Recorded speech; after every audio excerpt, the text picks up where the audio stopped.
Bonjour à toutes et tous, moi c'est Ed, et bienvenue à la maison.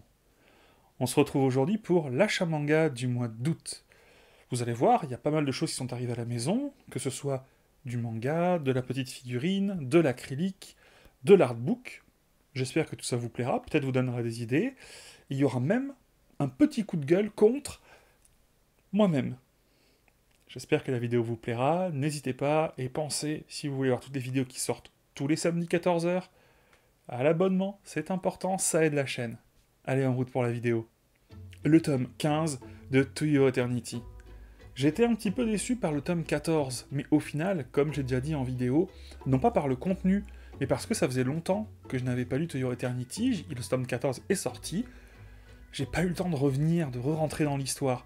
Donc je pense que je vais un petit peu attendre, qu'il y en ait encore quelques-uns qui sortent, pour me faire une vraie plongée dans ce manga qui est très très bon. On suit l'histoire de Im, qui est une sorte d'entité immortelle qui traverse le temps. Et qui va la traverser, mais au contact des humains. C'est vraiment un point de vue très intéressant. J'aime beaucoup l'autrice, c'est celle qui a fait Silent Voice, et vraiment, elle a un regard très frais, et un point de vue très intéressant sur le sujet. N'hésitez vraiment pas, To Your Eternity est un excellent manga. Faudra peut-être un jour que j'en fasse la review, tiens. J'en ai jamais parlé, et c'est un super bouquin. Alma, dans son tome 3, l'avant-dernier. Je vous avais un petit peu parlé du tome 1, que j'avais beaucoup apprécié, le tome 2, qui m'avait laissé un petit peu, bof, un peu mitigé.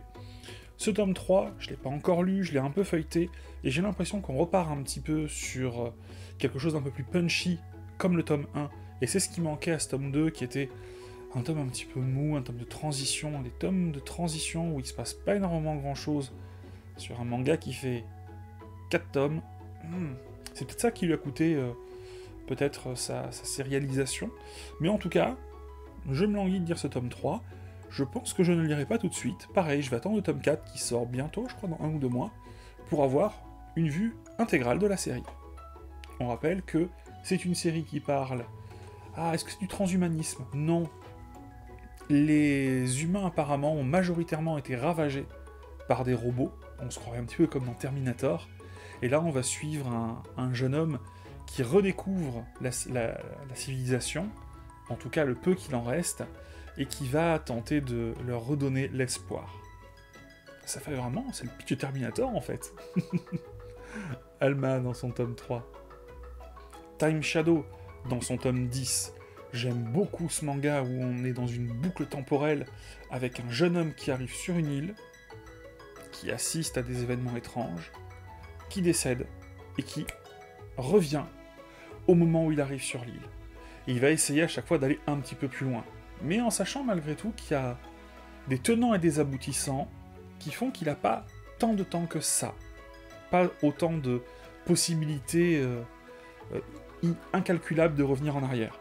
Vraiment un très bon manga, comme c'est écrit ici, si seulement j'avais le temps.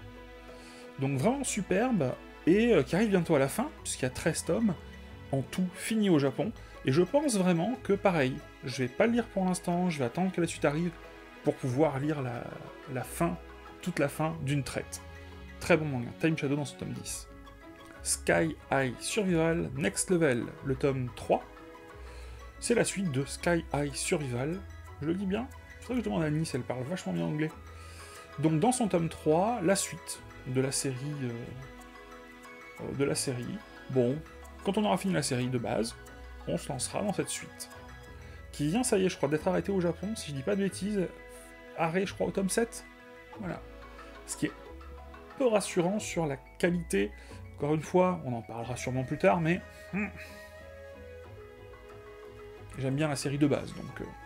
Reel, dans son tome 15, du génialissime du maître Takehiko Inoue.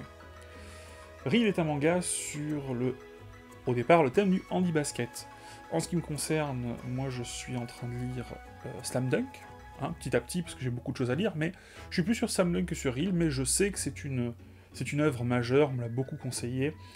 Mais voilà, c'est difficile de lire plein de grosses séries à la fois. Donc, on met de côté, ça attendra, et au moins, ça coûte pas une blinde à prendre toute la série d'un coup, petit à petit, l'oiseau fait son nid. Reel, tome 15. Avec les excellents dessins d'Inoue qui sont... Bah, c'est Inoue, quoi. Est-il besoin de le présenter? Vagabond, ce genre de choses, quoi. Peleliu, tome 10. D'ailleurs, j'ai jamais lu le titre en entier, je vais le lire. Peleliu, Guernica of Paradise. Donc dans le tome 10, sur 12 au Japon, série terminée. Il y aura vraisemblablement, l'auteur l'a annoncé, au moins un ou deux spin-offs. Donc il faut s'attendre à revoir cette série qui est vraiment exceptionnelle, je le rappelle. Alors, chose importante, mais si vous connaissez pas la chaîne, je dis pas exceptionnel à tous les coins de rue, hein. Je suis pas du genre à dire génial, merveilleux, exceptionnel. Mais c'est vrai que les séries que je vous présente, c'est les séries que je suis, donc les séries que j'aime. Donc qu'est-ce qu'on disait? Oui, superbe série sur tout simplement la bataille de cette île qui a duré malheureusement beaucoup trop longtemps, pendant la guerre du Pacifique, et c'est vraiment un manga très très prenant qui arrive à parler d'un sujet très difficile, d'une période que moi je connaissais peu en tout cas, mais grâce à son chara-design, avec ses dessins, avec ses personnages qui ont un petit peu des grosses têtes un petit peu kawaii, un petit peu mignons, on arrive à mieux appréhender toute l'horreur de ce qui arrive sur cette guerre. Je dis l'horreur sur cette île parce que faut être réaliste, hein. Vous mettez des pauvres... Alors attention, pas de jugement sur méchants américains, gentils japonais, ou inversement. Mais vous mettez des pauvres gars d'un côté qui sont sur une île et qui doivent résister alors que le commandement sait très bien que l'île est perdue. Et de l'autre côté, d'autres pauvres gars qui ont dit vous allez prendre et vous rasez tout ce qui bouge, je résume, hein. Ça fait une boucherie, quoi. Voilà. Mais c'est très intéressant, on en apprend beaucoup. Peleliu, un superbe manga. Le tome 15 de Yotsuba. Yotsuba est un très bon manga, tranche de vie, feel good, un peu d'humour, mais c'est de l'humour intelligent, c'est de l'humour fin. C'est-à-dire que dans Yotsuba, on va suivre l'histoire de cette petite fille qui est arrivée avec son papa dans la ville, donc en ville. Ils ont déménagé. Et on va suivre avec presque... cette petite Yotsuba qui est émerveillée de tout et de rien, qui connaît pas tout ça. Et c'est vraiment un manga méga feel good. Si vous avez aimé par exemple l'excellentissime Flying Witch, ça c'est encore au-dessus. Pourtant le Flying Witch est bon. Yotsuba, c'est du bonheur, c'est du concentré de bonheur, c'est du concentré de feel good. Faut vraiment pas hésiter. Yotsuba est un excellent manga dans ce tome 15. Et c'est un bon tome, je vous le spoil déjà. Le tome 10 de The Quintessential Quintuplette, un manga qui plaît à beaucoup de gens. Un manga où j'ai pas beaucoup lu, j'ai trouvé ça sympa. Je continue la série parce que je sais qu'elle marche bien, qu'il y a une très grande hype, que c'est le genre de manga qui m'intéresse, mais c'est vrai qu'en ce moment, je suis tout simplement pas dans le délire de lire ça. Donc je suis la parution française, comme ça au moins, encore une fois, il n'y aura pas à acheter à un moment, à dire « Ah, j'ai essayé de me trouver les X tomes », voilà. On prend au fur et à mesure, on les met de côté, puis on les lira quand j'aurai envie de ce genre de bouquin. Donc tout simplement, Quintessential Quintuplé parle de 5 jeunes filles qui se ressemblent toutes, c'est normal, elles sont sœurs, de leur professeur. À la fin, il va en choisir une, mais laquelle, je ne sais pas. Faudra lire la suite pour le savoir. Sailor Moon dans son éternelle édition avec le tome 5. Sailor Moon, c'est vraiment un manga culte de la génération Club Dorothée. Même moi, en tant que garçon, on était pas mal de garçons, je pense aussi, on zappait pas, donc on regardait un petit peu Sailor Moon, donc j'ai un petit peu suivi, de plus ou moins loin. L'Eternal Edition est une sublime édition, ça sera difficile de faire mieux dans le futur. Le papier est de superbe qualité, que c'est le même qu'on retrouve dans Ikaru no Go, dans les Deluxe, ou dans le Chevalier de Zodiac, la version Deluxe également. Papier cartonné, il y a des paillettes, c'est normal, c'est girly, c'est verni. Non, vraiment, la seule chose que j'aurais peut-être à reprocher, c'est le fait que le carton, faut faire attention. Pendant le transport, si vous commandez sur internet, vérifiez bien que ce soit pas abîmé parce que c'est vraiment fragile. C'est un manga qui est un shoujo, donc un manga au départ fait pour les jeunes filles, et ça se ressent dans les dessins. Je pense que c'est un manga que je ne lirai pas. La question c'est, pourquoi acheter un manga qu'on ne lira pas? Je l'ai déjà dit une ou deux fois, déjà question de temps. Donc oui, si un jour j'ai le temps, que j'ai rien à lire, je lirai évidemment. Mais je le prends parce que ça m'appelle des souvenirs. Je le mets à côté de Ranma 1/2, je le mets à côté des Chevaliers du Zodiaque, et c'est vrai que quand je les vois, bah ça me rappelle cette période-là, et ça me fait du bonheur. Donc je me dis, c'est vrai que c'est pas donné, mais pour le bonheur. Et puis c'est culte. Vraiment, ça me fait plaisir quand je les vois dans ma mangatech, et un jour, à l'occasion, faudra que je me lance dedans. Après, peut-être aussi que j'ai un petit peu peur que ça me déçoive, et de me dire, c'est quand même pas donné pour juste du souvenir. Bah, je trouve que c'est important, la nostalgie. Sailor Moon, tome 5. Hikaru no Go, dans son tome 16, dans sa version de luxe. Ça avance, petit à petit, l'oiseau fait son nid, comme on dit. Alors, Hikaru no Go, c'est la version de luxe, il existe une version normale du manga, un manga sur le Go. Ils sont quand même pas bien pressés, Delcourt Tonkam, de nous sortir les 20 tomes de la Deluxe, ça a commencé il y a longtemps. Ils s'étaient engagés au départ à faire une sortie plus régulière. Bon, ça traîne, je crois que ça fait 2 ans qu'ils ont quand même commencé à l'éditer. À part ça, comme les Sailor Moon Eternal Edition, le papier est de qualité, la couverture aussi.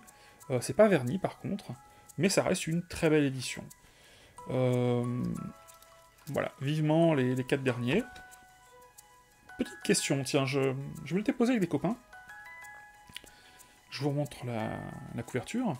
Certains m'ont dit qu'ils ne gardaient pas les... Comment est-ce qu'on pourrait appeler ça? Vous savez, ça, là, je sais pas...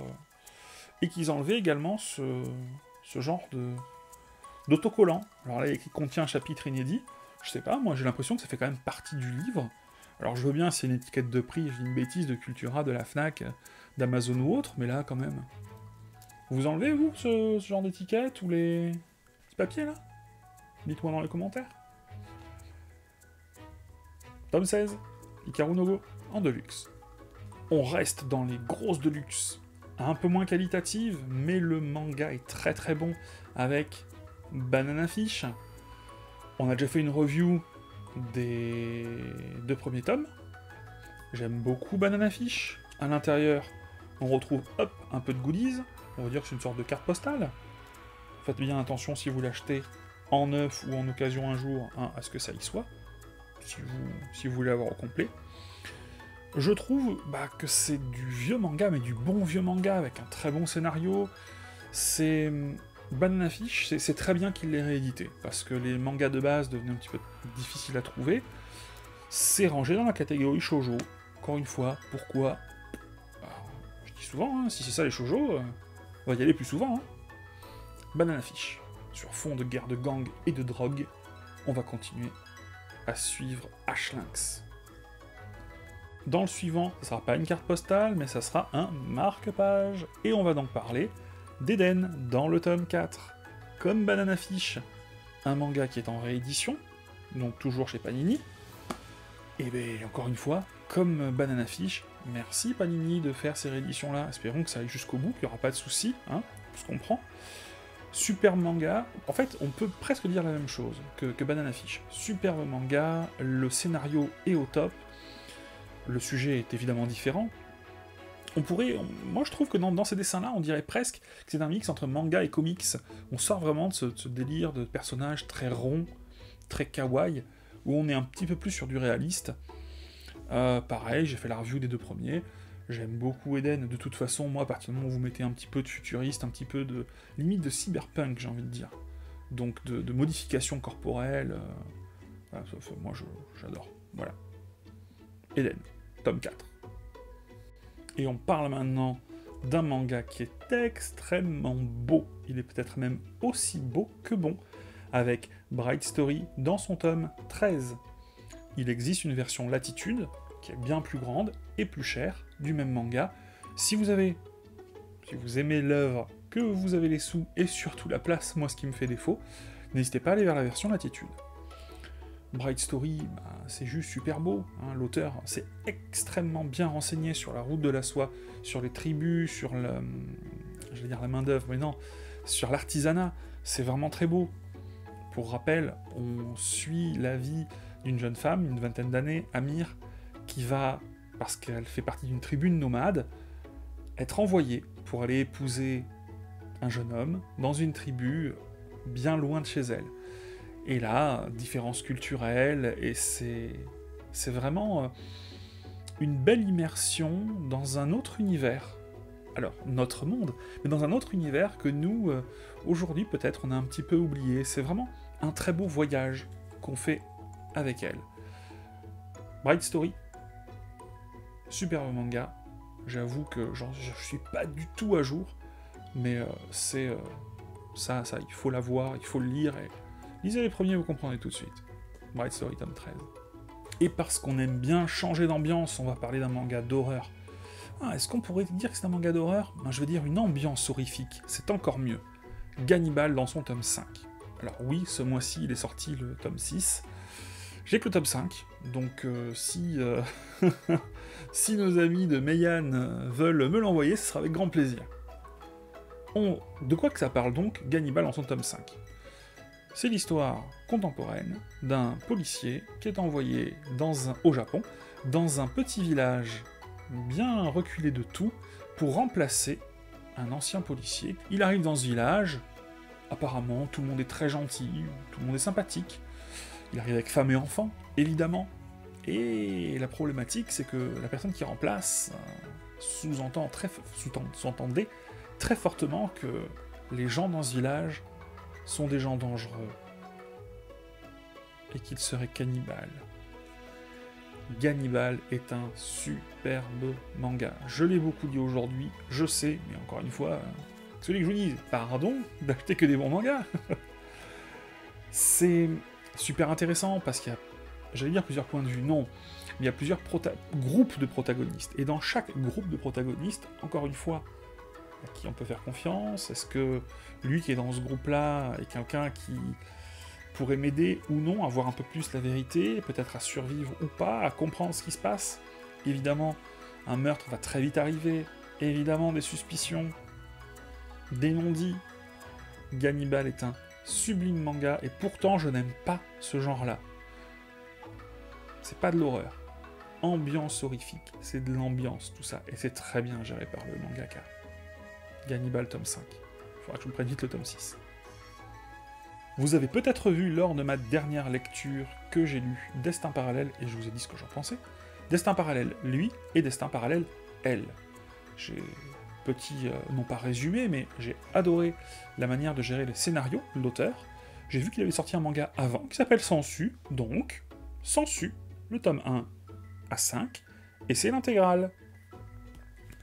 Pour l'instant, c'est vraiment pas mal. J'en suis au tome 2, on en parlera sûrement dans une lecture, que ce soit ce mois-ci ou le mois prochain. Ça parle de quoi donc, Sensu? Ça parle de cette jeune fille, à Tokyo, au Japon, qui... Tokyo, je crois, oui, Tokyo. En tout cas, au Japon, dans une grande ville, qui, malheureusement, est déclarée morte. Suite à une petite erreur, je vous laisse découvrir pourquoi dans le manga. Et, ce qui va se passer, c'est que pour vivre, elle va rentrer chez les gens quand ils ne sont pas là, quand ils sont partis travailler. Et elle va rencontrer d'autres personnes qui font ça, et qui s'estiment faire partie d'une communauté, qui se nomme les Sensus. Évidemment, quand on fait partie d'une communauté underground comme ça, on est en dehors des clous, en dehors des lois, on n'existe plus.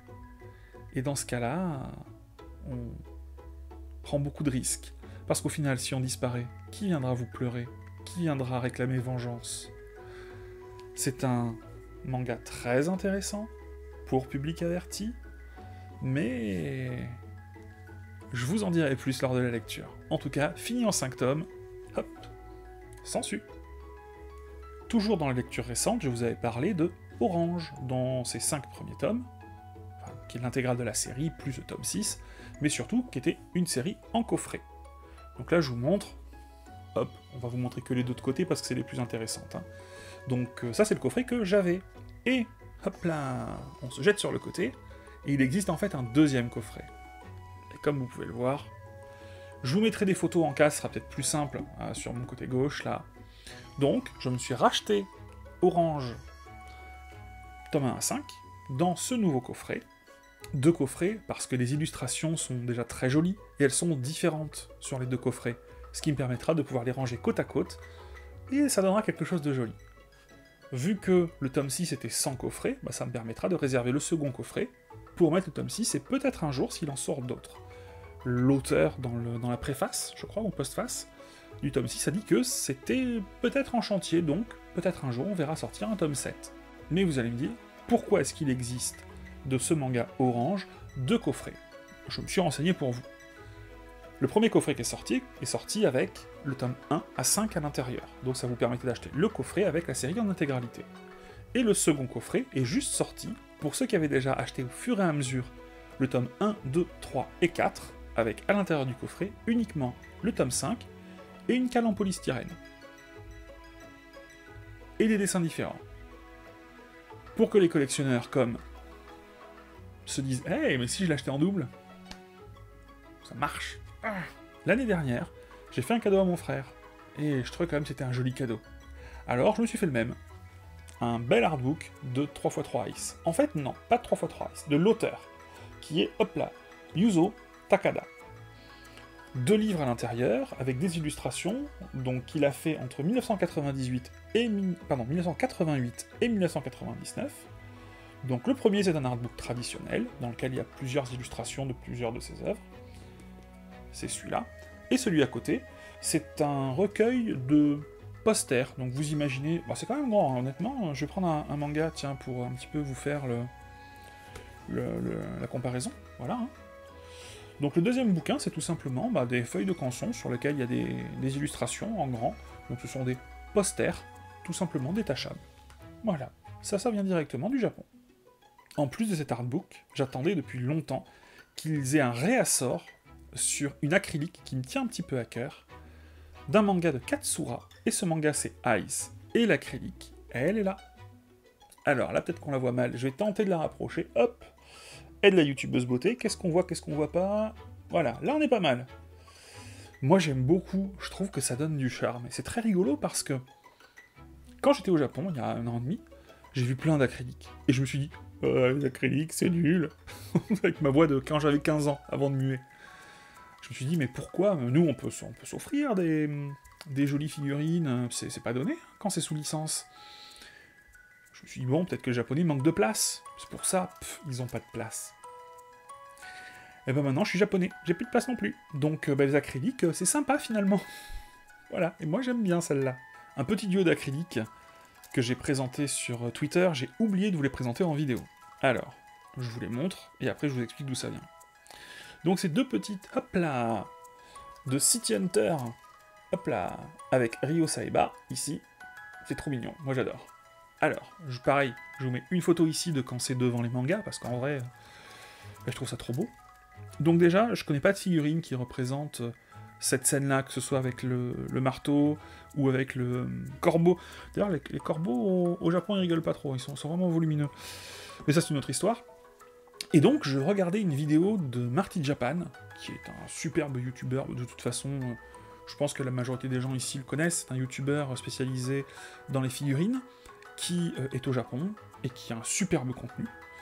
Et en fait, il est allé filmer une boutique éphémère, je crois que ça durait 1 mois, à Nakano Broadway, si je dis pas de bêtises, sur le thème de City Hunter. Je vois qu'il passe, la vidéo dure pas mal de temps, il y a beaucoup de choses très intéressantes dans la vidéo, on voit des goodies exclusifs à cette période-là, et je vois ça, quand il passe comme ça avec sa caméra. Je me dis, waouh, stop, je reviens en arrière, je mets la pause, je cherche à regarder le prix, je le trouve, et je me dis, il me les faut pour mettre dans mon décor. J'ai galéré. En toute honnêteté, j'ai galéré beaucoup. Mais j'ai réussi à les trouver. Donc je l'ai commandé sur internet, c'est venu jusqu'à chez moi, la poste m'a pas trouvé. Sérieusement, la poste? Vous m'avez pas trouvé? C'est donc reparti au Japon, puis finalement, j'ai encore payé un coup pour que ça revienne, et cette fois-ci, c'est arrivé. J'ai ces 2 petites acryliques et j'en suis très content. Des figurines de Dr. Slump, que j'adore Dr. Slump. Avec cette boîte de figurines. Donc comme vous pouvez le voir, ici c'est le Oyoyo 7. À l'intérieur, il y a 15 figurines, je vous les montrerai après. Donc box Oyoyo, spéciale édition, elle s'ouvre par ici, voilà. Alors, en vrai, j'ai poussé un petit coup de gueule, mais pas obligatoirement contre la box, mais contre moi. Je vous montre ce qu'il y a à l'intérieur, et je vous explique ensuite.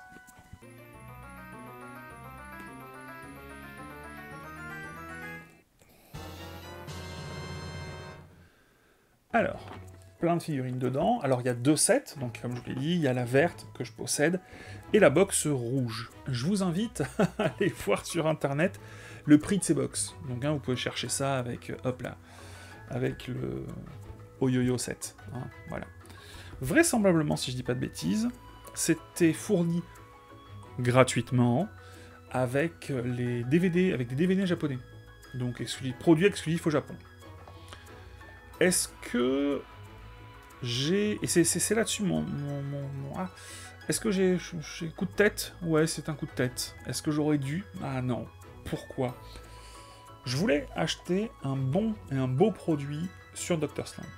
C'est vraiment une série que j'apprécie particulièrement. Hein. D'ailleurs, c'est pas pour rien que c'est ici. Hein. J'ai quelques petites figurines, mais qui, entre guillemets, ne satisfont pas pleinement ma soif de collection. Et je voulais une belle pièce. Une belle pièce pour, pourquoi pas, faire un petit paysage, un petit décor avec plein de figurines. J'ai vu ça, je me suis dit, mais c'est exactement ça qu'il me faut. Je vais les sortir, je vais les mettre, je vais faire un fond, ça va être trop bien. C'est pas donné. Je l'ai payé un bon prix, hein, faut pas non plus... voilà, un bon prix. Mais au final, est-ce que c'est vraiment ce que je voulais? Je veux une belle figurine de Dr. Slump, donc d'Harale, parce que les petites que je possède ne me satisfont pas. J'ai cédé un coup de tête, puisque j'ai pris d'autres petites figurines, au final, qui ne me satisfont pas. Est-ce que c'est un très bel objet de collection? Oui, c'est rare, c'est recherché, c'est en bon état, c'est pour les collectionneurs. Mais est-ce que je collectionne ces choses-là? Non. Donc j'ai poussé un petit peu plus mes recherches, et au final, sur qu'est-ce que je veux, et j'ai trouvé une résine moitié moins chère que ça, que je me suis offerte, qui est à peu près cette taille-là, que je trouve sublime. Je l'ai précommandé, le temps que ça arrive, hein, ça va mettre un petit peu de temps, mais je regrette pas du tout, et je sais que, pour moi, dans ma collection, dans la case Harale-chan, ça sera la pièce la plus belle. On peut toujours trouver plus beau, mais il n'y aura pas mieux. Et au final, si j'avais pris un petit peu le temps, si je m'étais pas dit « Ah, c'est rare, c'est collection, c'est pas trop cher, faut y aller », ah ben, je ne serais pas allé sur cette boîte.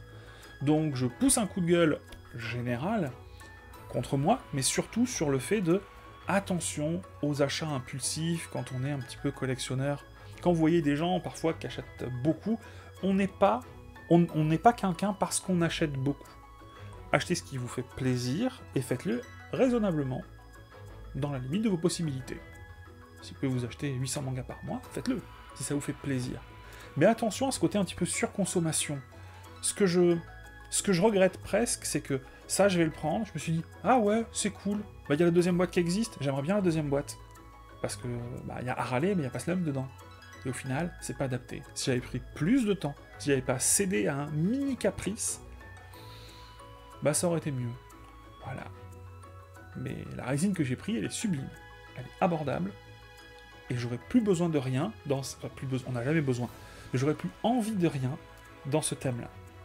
Donc, prenez le temps. Voilà. La grosse résine qui va arriver là, puisque peut-être que vous voyez ici et là, c'est un petit peu en rangement. Il y a des choses qui changent. J'ai bien réfléchi avant de le prendre. Et je sais que c'est la résine de cette licence. Il n'y en aura pas d'autre. Parce qu'il n'y a rien qui se fait de mieux pour moi. Et voilà. J'espère que la vidéo vous a plu. N'hésitez pas. Si vous voulez qu'on papote, ça se passe en bas. Si vous avez aimé. Mais le plus important, on est déjà 1300, on a passé le cap.